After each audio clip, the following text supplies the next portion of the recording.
Welcome to another episode of the Shakedown podcast. With me, as always, my friend, my brethren, my co-host, the legend that is Shazinho, aka the A-side, and one they call Sir Baxty B. How are we doing, chaps? It doesn't matter how you are doing because there's a very many F1 centric thread at which we need to put. Actually, in the first instance, break from tradition. Have you got any news that you want to break, Shez, at the outset? Not Shez, excuse me, not Shez. Definitely not me. Sir Baxty, have you got any news that you want to bring to the fore, chap? Me? I don't know. No. I thought I mentioned it last time I was on. If that's what you're getting at, Did you? I think it was hinted at. Basically, you don't have to, mate. Basically, Don't one month ago. It's all right. No, it's all right. 1 month ago, I became a dad for the first time. To a beautiful baby boy.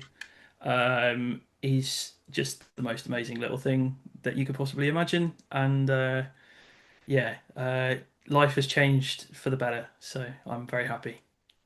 Yay! Good man. Yeah. Good man. Yeah. We definitely don't hate that. Congratulations, Sir Baxty. Cheers. And Mrs. Baxty and Baxty Jr.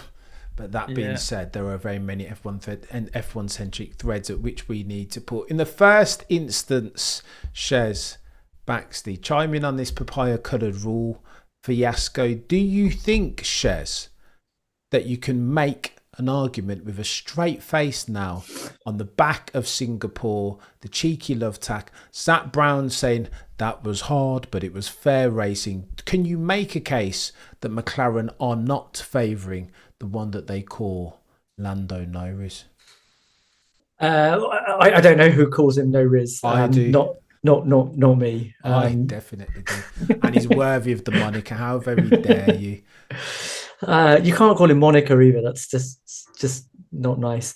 Look, I don't know about intentional bias, but every time there's any kind of papaya rules controversy or any kind of laying down of the law, it always seems to be Lando that benefits. This season, at least, like we had that one episode in Hungary last year where the rules went in the direction of Oscar. Lando threw a bit of a hissy fit about it on track, and it's never happened again. And I do want to just quote something. So Zak Brown, Monza 2024, was asked point blank, "What are papaya rules?" He said, and I quote, "Papaya rules are: it's your teammate, race him hard, cool. Race him clean, okay, cool. Don't touch." Now, if those are the rules, that's not what happened in Singapore. Now, I'm not saying that incident needed a penalty. I definitely don't think it needed a penalty. So I don't think the stewards needed to get involved. But if you're going to have papaya rules and there's a rule to it, black and white, don't touch, well then don't touch. That's a breaking of the rules. And Oscar, I feel, had every right to complain about it. Do I think the whole thing is a load of nonsense? Of course I do, but it's a load of nonsense created by McLaren, creating a huge bunch of precedents, which for some reason always seem to favour one driver. And I'm happy to throw to either of you guys to tell me why that is. So I've got a theory, Shez, and it goes something like this. Cash rules everything around me. Cream, get the money, dollar, dollar bills. Your infamous Wu-Tang lyric, one of the best hip-hop groups to ever do it. Follow the money and that will show you everything that you need to know. You cannot tell me again with a straight face that Lando Norris doesn't represent a better commercial proposition for McLaren and Zak Brown, who, by the way, is Mr. Commercial, than Oscar Piastri. You've seen the bloody photos. You've seen Lando Norris on British Vogue. You've seen all the adverts that he's doing by himself under the aegis of a McLaren driver with bloody Hilton and Ralph Lauren. I don't see Oscar by himself doing those model shoots. So I think we've got to have this conversation, not in a vacuum, but again at the altar of financial resource, and Zach Brown did a brilliant job 12 months ago of keeping 24 months ago even of keeping the title sponsors happy. Yeah, listen, you'll get some visibility soon, we'll be at the front of the pack soon, stick with us. Kept them afloat. Financial resources are now running through McLaren, and I think McLaren are worth more to their shareholders with Lando Norris as a driver champion as versus Oscar Piastri. Tell me why I'm wrong. You might be right, but what happens if he doesn't win the championship and you're left with Oscar as the champion despite everything that has happened this season? Nothing So nothing happens. It doesn't matter. And they're still going to have the same driver lineup next season. So why be so? It doesn't make sense to me. I don't think they are purposefully being malicious towards Oscar. I genuinely don't think it's a conscious thing, but you just get the sense that these decisions always seem to land on Lando's side of the garage. And yeah, okay, fine. I take your commercial argument, but I think McLaren as a Formula One team have fallen far from the apple tree. If that's the reason, and I'm not sure I personally buy it. Hang on, no, Shez. Have they though? Have they really? Let me read out Sir Charles Edward Cheese first. Far too kind and generous as always. So all I'm saying is it's only one guy touching the other, clear as day favourites, but I don't think they'll actually sabotage. Agreed. I totally agree. It's still in OJP's hands. Nando. I agree with Sir Charles Edward. I think Sir Charles Edward Cheese has summarised my point more succinctly than I was doing. This isn't me saying that they're sabotaging him, but if Zach could press a button, if he had a choice, then he would choose Lando Norris every single day of the week. 100% agree. Because he just means more for them. It looks better. He's a good-looking chap, shades of James Hunt. You know what I mean? Like, what do they say? Men want to be him. Women want to be with him. It's that type of vibe from Lando Norris.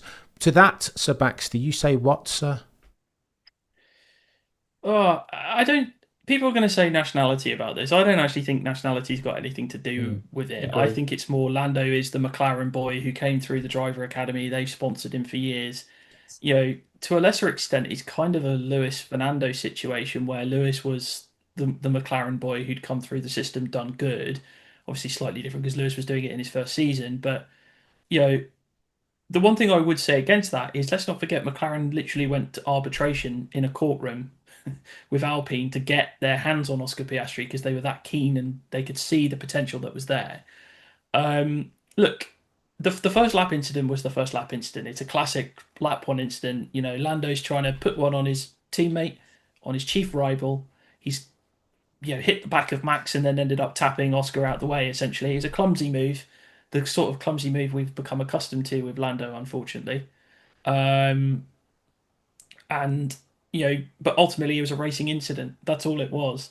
Now, was Oscar right to ask the question? Yes, because he's like, well, okay, this is how we've operated all year, so let's have a discussion about it. But McLaren were right to say no for a variety of reasons. But the most important one is that Oscar Piastri was way behind Lando Norris, whereas Lando Norris was on Max Verstappen's tailpipe at that stage in the race, trying to get past him. You know, obviously didn't happen in the early stages, but there was a discernible gap between Norris and Piastri. So the switch actually would have hurt Lando more than it would have benefited Oscar ultimately, because he would have had to have given up so much time, to when he's trying to chase down Max and try and get himself towards George. Lando was very confident after the race that if he'd been able to get past Max, he could have got there and could have overtaken George. Don't think so. George was pretty quick this weekend. But wasn't bad, was he? George was pretty good this weekend. Look, I think McLaren have made this situation. They've made their bed. They've got to lie in it now. And I think now that the Constructors' Championship is done, which we know was the team's priority, gloves are off. And if Oscar Piastri puts Lando Norris off track in Austin, he'll just say, "Well, you changed the rules of engagement, lads. You know, we had a clear agreement. I asked you the question. You said no. So fine. I'm just going to do me now. Yeah, I've got Max Verstappen slowly clawing his way back into it. I want to win this championship. I don't want him getting back into it. I'm gonna do me. Because the team game is done. I think, They've done the thing. but I think that's the problem though, Baxty, is that because they've won it, Oscar's going to be like, well, fine, I've done the team thing, but the team are going to be going, well, if these two go at it hammer and tongs with no rules between them and all our papaya nonsense is out the window, and they do start driving each other off the road like the Mercedes boys did in Spain 2016, that then does open the door for Max to come in and steal their driver's title off them. And I can think of nothing more embarrassing for McLaren this season to win a constructors and not the drivers. Well, they've got to prioritise Oscar Piastri. That's what I think too. But yeah. But I've thought that for a few races. Lando lost me in Baku. I cashed out all my Lando stock in after that race. I was just like, as little as there was, Baxter. Amongst the three of us, I probably held the most. Yeah, I agree with that.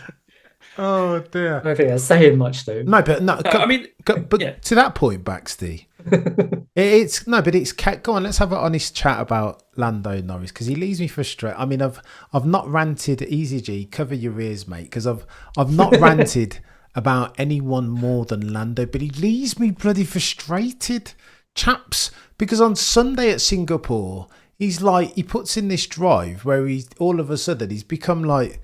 Do you know what I mean? He's like Mansell-esque. He's like, get out of my way, I'm coming through. And he's chasing a case that ultimately doesn't get the move done on Max. But he's like, he's down the road. He's gapping Oscar Piastri. Again, it looks like 2024, not 2025, as far as the gap between Lando and Oscar. Rewind 24 hours. It's Lando Norris 1.0, dusting from straight. He's just, he can't do anything right. It's qualifying, come after hour, come after man. And Lando's nowhere to be seen. Do you think, Shez, that Lando, 20-something points behind Oscar Piastri, 6 to go, do you think Lando really can get it done this year? I think it's in Oscar's hands. And I think that what you're saying about Lando's performance in Singapore had as much to do with Oscar losing his head, which is he loses his head in a weird way. He just goes slower, but his first stint was, it was pretty bad. Not because he made any major mistakes, but he was just he was driving angry. You could tell that he'd increased his margin of error, like when he was going through turn 1 and 2 through the entirety of the first stint. He started to make that up after the pit stop was slow and the second stint came on. But this was about Oscar not being at his best, rather than Lando somehow performing miracles in that McLaren. And you could see from Saturday that he clearly didn't do it. Like Lando for me is the definition of pace isn't the only thing that a Grand Prix driver needs to be successful. Very well said. You know what I mean? Yeah. No, absolutely, mate.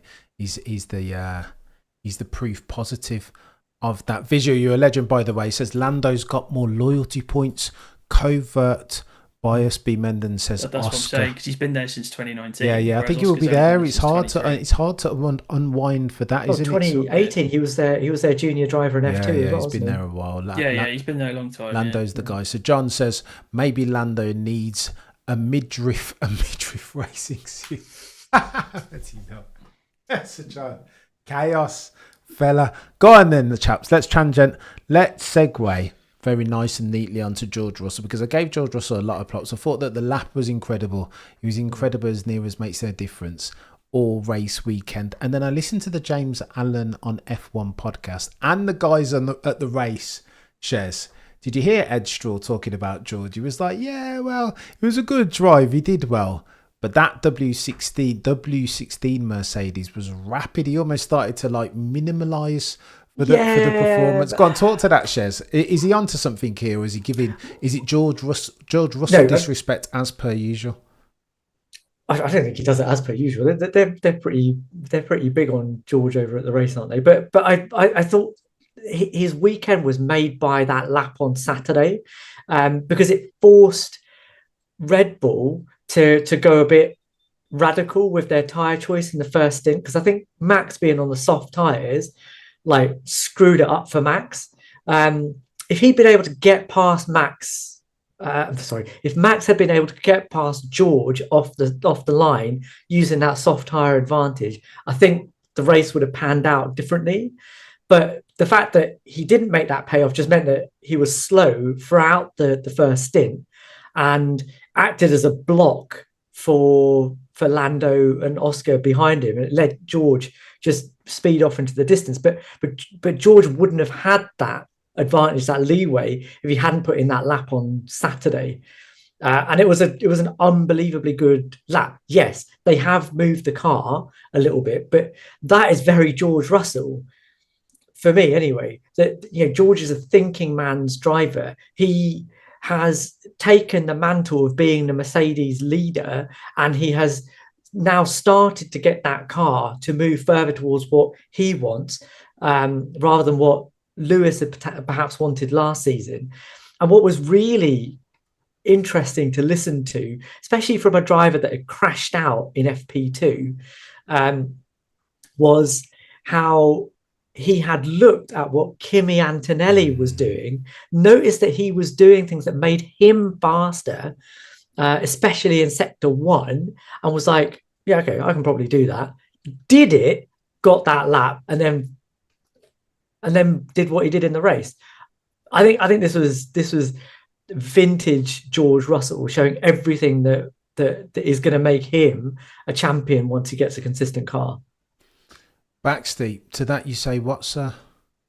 Yeah, completely agree. I'll add some context to the Kimi Antonelli stuff. Is that I watched the debrief that Mercedes do after every race, and Shuff was saying that basically Kimi saw George's crash. Excuse me, saw that he was out for the session, and he said, right, scrap my plan, let's do a long run.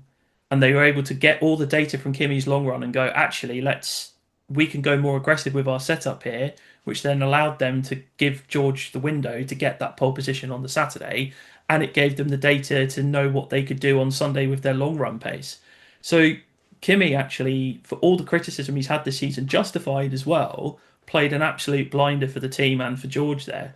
I think that's really good for his development. But yeah, I think George was phenomenal. I mean, we've seen that when George gets the car in the operating window, he can deliver some unbelievable performances. We saw it last year in Vegas.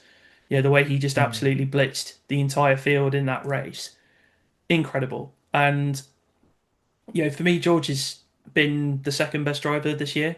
I think it's fair to say, behind Max. And I think, the more I look at it, the more I think, I think George, you can probably start inking his name a little bit towards that chip next year. I think he's ready for it. He said he is.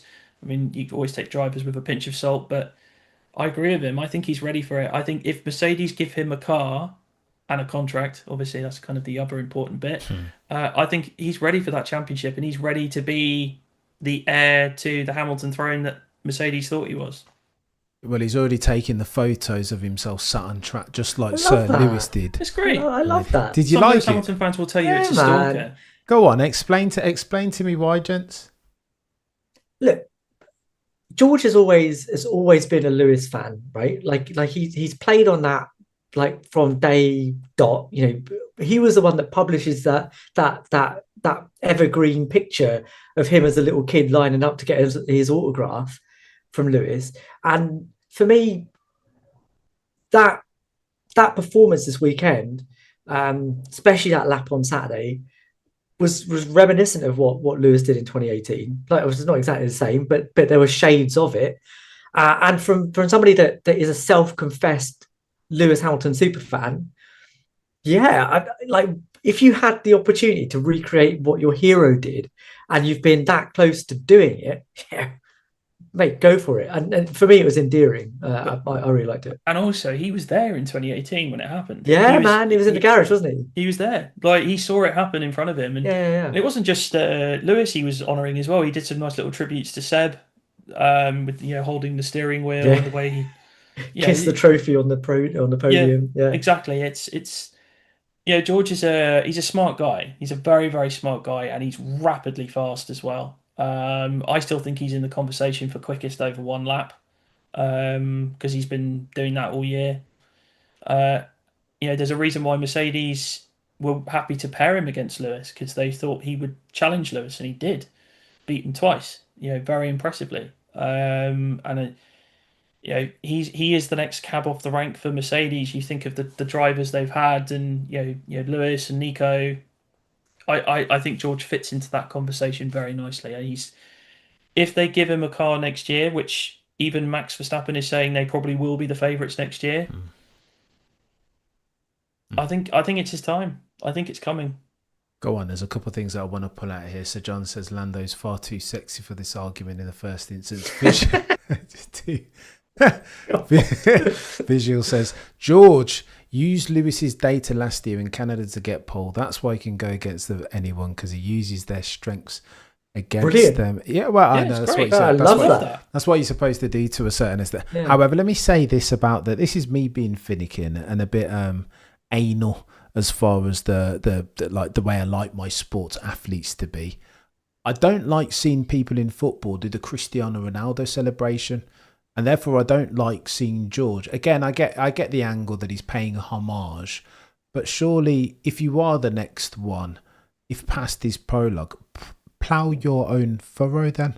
There's a gazillion Have you seen of the T-pose, mate? Say again. Have you seen the T-pose? That's literally his thing. Fair play. So then and I like the T-pose. I hated it initially, but that is George ploughing his own furrow and being himself. Yeah, no, it's viral now. It's proper. That's his thing. Don't then. George is too good to be like, do you know what I mean? Trying to stand in. No. Make the team your own. You're plenty quick in it. Maybe you'll be a champion one day in the not too distant future. He doesn't need to take that same photo. Just sat. I think it was track specific because it was Singapore. His personal history there.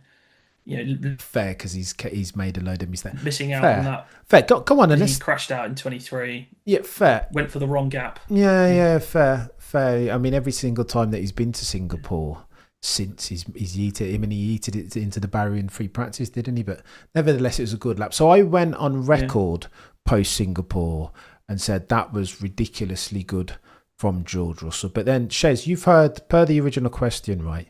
You've heard the boys on the race minimise even George's exploits as versus Max Verstappen over the course of the Singapore Grand Prix. Better driver on the back of their Singapore Grand Prix performance, Max or George, Shez? George. Oof. How and why, sir?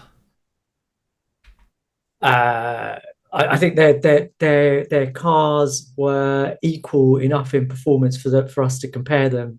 Were they in the race? No, in quali. But yeah, and quali had a big part to play in how the race panned out, and in what it sort of made Max Verstappen do in terms of his tyre choice for the first stint. And I think, I've always said that I don't necessarily think that you get a true indication of how a driver compares to another driver, even if you have them in the same team, because that car is going to sort of be biased towards one driver or the other. But actually, the best comparison is when you have two drivers in cars that are optimized for them. 2021, 98, 99, when you had Schumacher and Hakkinen going up against each other. That's when you see truly what a driver is made of and what they're like against their competitor. I think, and I think in Singapore, the Red Bull and the Mercedes, getting to that point in Q3 were about as close as makes no difference. To the point where Max is saying that I could have got pole if it hadn't been for Lando Norris 8 seconds up the road. I mean, actually shaking his head, and I agree with you. I'm not saying it was nailed on, but the cars were equal enough. Hang on, Baxter, you don't think Max could have got pole? I think it would have been close, but I don't think he would have got pole even without the mistake that he says was caused by Lando, which it's the nature of a street circuit. Cars there's going to be traffic even in Q3. And clearly Red Bull have not put you in a suitable enough gap for that to happen. You made a mistake. It didn't happen. That's qualifying. You're still P2. You're still ahead of both McLarens, who you're trying to chase down in the championship. Take the net positive. I know that's not how racing drivers are hardwired, and I understand that he was frustrated, but I don't think he would have got pole. And I think he that lost makes my I think that makes my point even more. yeah, and he lost the race with his tyre choice. Yeah. Going on the soft, on the dirty side of the track was a awful decision. Go on, let's pick this apart then. It's to your first, Baxty. I also think Max would have gone very close. I mean, it's not like he's done it before. A couple of years ago at Rascas, Fernando Alonso 0.3 adrift off and then does whatever he does. Suzuka this year. Same sort of thing, right? Going into the final turn. So I think that's potentially what induced the mistake, in no small part due to Lando also. Again, Lando was far down the road, but you guys would have seen on the sim, like when you're driving F125 or whatever, if there's somebody in front of you, even if there's no, it's the you just don't need it. Get in the pits, Lando Norris. But I understand why he's done it, because they're competing for a driver championship. But to the soft compound tyre choice, Baxter, what did you expect him to do? Did you see all the medium compound runners on the dirty side? What happened to them?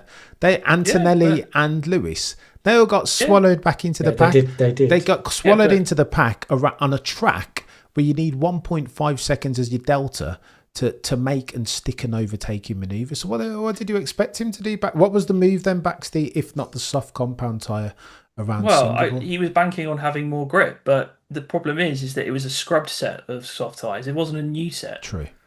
So, you've already got less grip there. If it was a new set of soft tyres, fine. He probably has a better chance of getting the move done. I mean, George had a great start as well. George absolutely nailed every component of the race. He was absolutely fantastic. But it's just putting yourself on a scrub set of softs on the dirty side of the track. It was a big risk. And the minute it was like Mercedes did it with Lewis last year, and you're just like, really? It's really. But sometimes you got to buy as this is asymmetric risk now, isn't it? But you've got to make your decision almost. You've got to reverse engineer this. Yeah. And Red Bull, Max was pretty sanguine about it afterwards. He just said, "Look, we took a risk and it backfired." That's it. If you want to win the race, then I think that was the path of least resistance to getting it. That it was super risky. A for effort, but But actually, like in terms of like the risk mitigation, he still came out second, didn't he? And that start helped him against all the medium shod guys lining up behind. I think him. if Oscar had had a better start, because Oscar didn't get a particularly good start. If Oscar gets a better start, we're having a very different conversation. I think Oscar's issue was turn 2, man. Like I think that's where he lost it. He just went a bit wide. Yeah. Techie.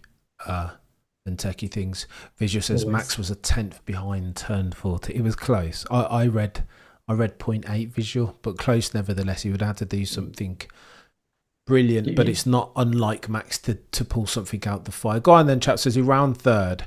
Talk to me about Ferrari and what's going on. Exactly. Full stop, new paragraph. LOOOOL. Like it's nonsense. This is unbridled chaos. We saw the stat earlier, courtesy of Hollis on Twitter. Can you imagine, Baxter, that Brawn since 2009, 2025 now, if I recall correctly, between 2025 and 2009, Brawn have led for more races in the Constructors Championship than have Scuderia Ferrari. The same amount of weekends. But what are we doing? How? I know. How, Baxter?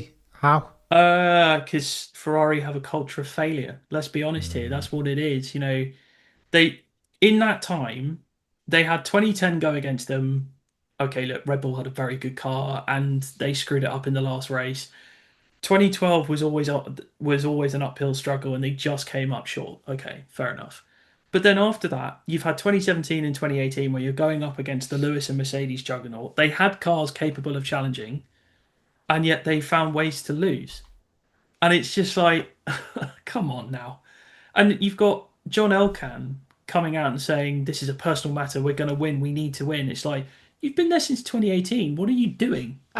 Like, you're not setting the team up to succeed. You keep firing and hiring team principals like football managers. You know, what is actually going on at Ferrari? Like, you've hired Lewis to change the culture of the team, yet, the minute he says, oh, well, there's things that we're doing differently and the car isn't quite right and blah, blah, blah, he's then getting, criticised all over the place.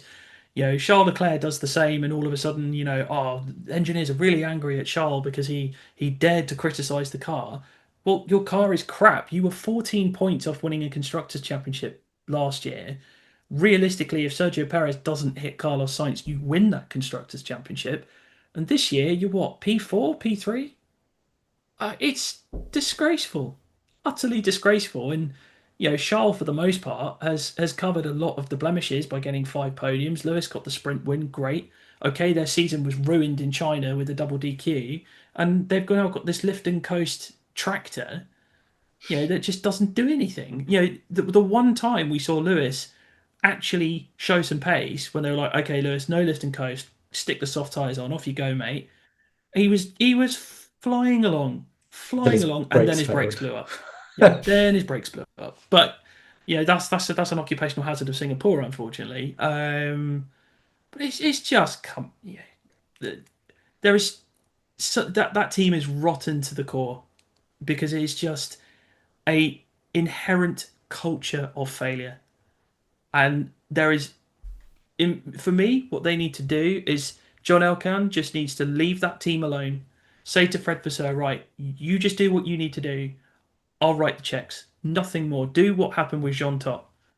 But there's still just that little bit too much corporate oversight, and it's just bad. We're getting to I think we are on the path that we'll see Charles Leclerc leave next year. And he will go, I think he should go to McLaren, but that's just my personal choice. And then he will leave at the end of next year. They'll bring in maybe Oscar Piastri, because those rumours aren't going away.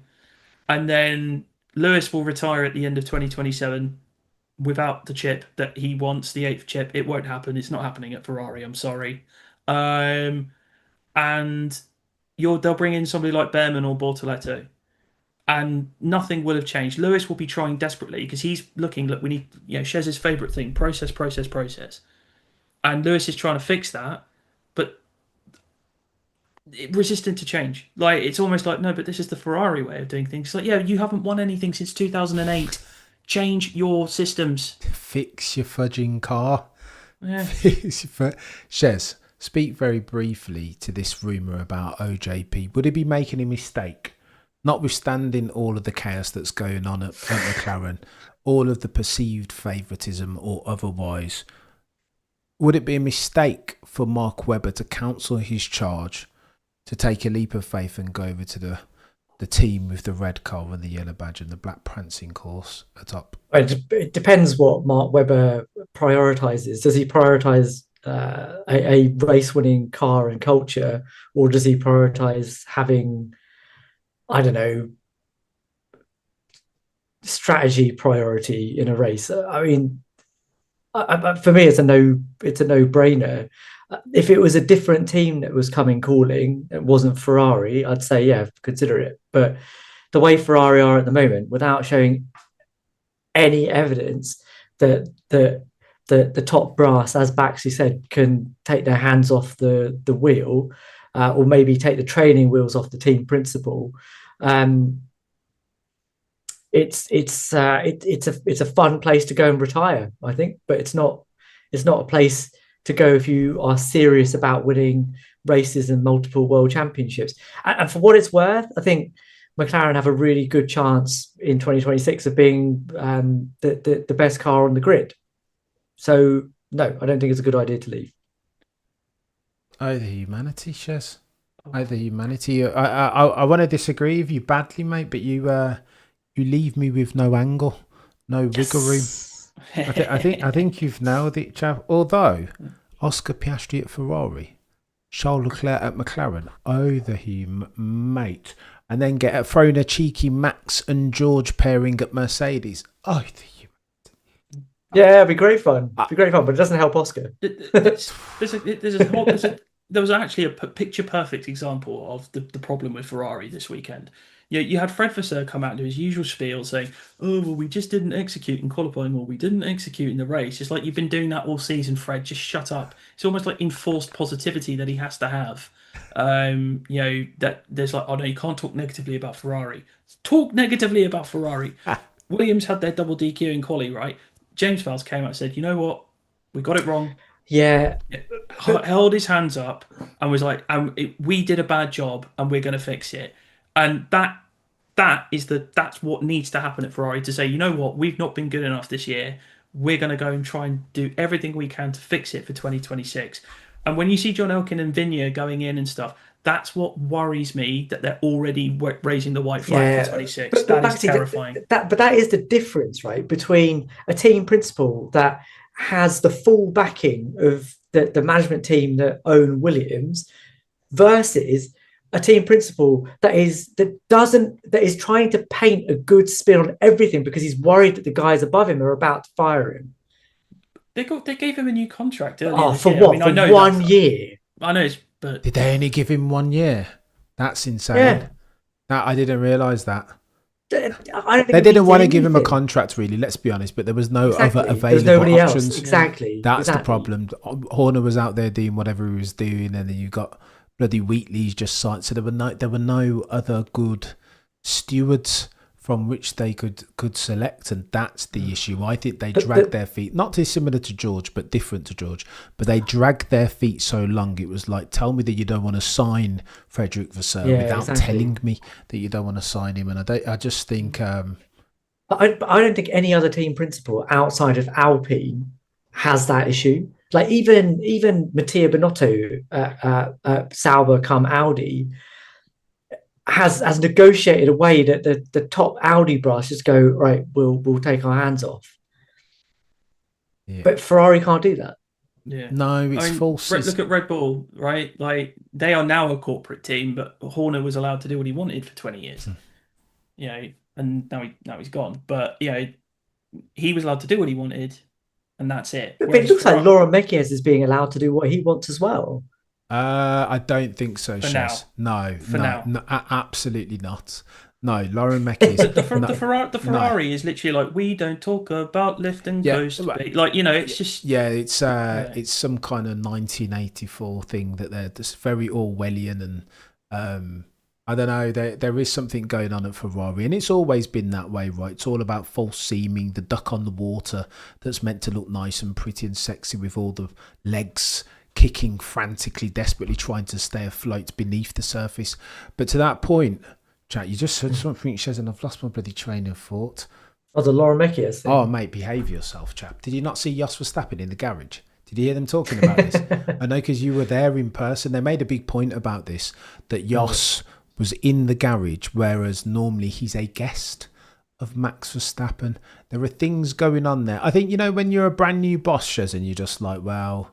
And I'm just, you know what, there's been all this stuff going on before. Let me just come in and shake some hands and kiss some babies' heads and make some people happy for a little bit. He doesn't want to be shaking up things too much. He can't be Christian Horner.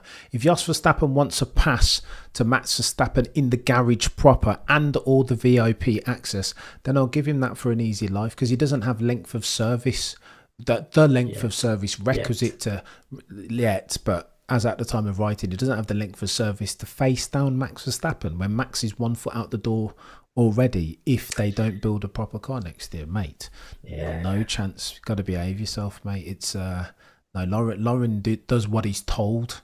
Do you know what I mean? He's an employee, not an employer. This isn't Christian Horner Red Bull Racing anymore. This is Mintzlaff and Mateschitz.